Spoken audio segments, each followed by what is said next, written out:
दीहना कश्मीर राजा दीहना जई ह बॉर्डर पर तो सलाम लिख दीहा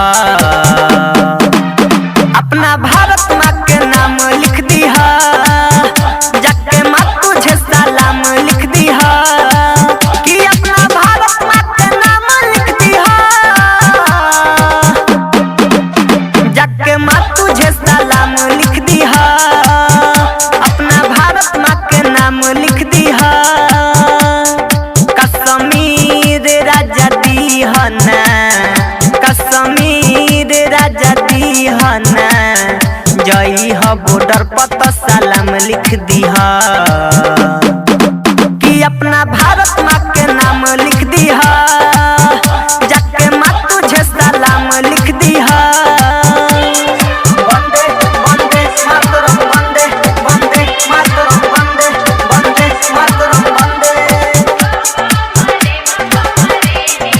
खुशबू रिकॉर्डिंग स्टूडियो कहला बिशनपुरा बाजार मिक्स बाय इमाम बाबू। याद करब कुर्बानी भर जाई अखिया में पानी करे के चाहता अभी पाकिस्तानी मनमानी झुके न दीह कबो झुकल ना झंडा रुके न दीह कबो रुकल ना झंडा भारत माता के सन ह अपन तिरंगा निशान ह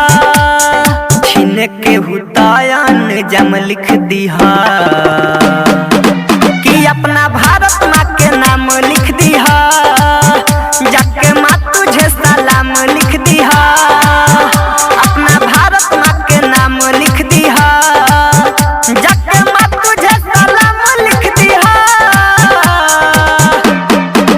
हो अपना भारत माँ के नाम लिख दीहा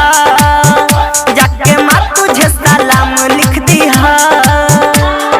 वंदे वंदे मातरम वंदे वंदे मातरम वंदे वंदे मातरम वंदे। खुशबू रिकॉर्डिंग स्टूडियो कहला बिशनपुरा बाजार मिक्स बाय इमाम बाबू।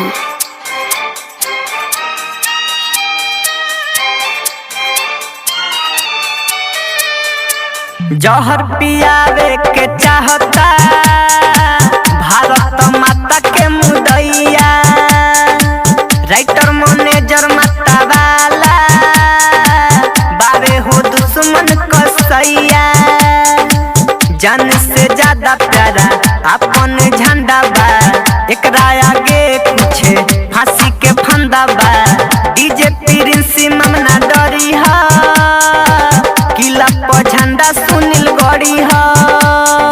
और रेहान इंतकाम लिख दीहा।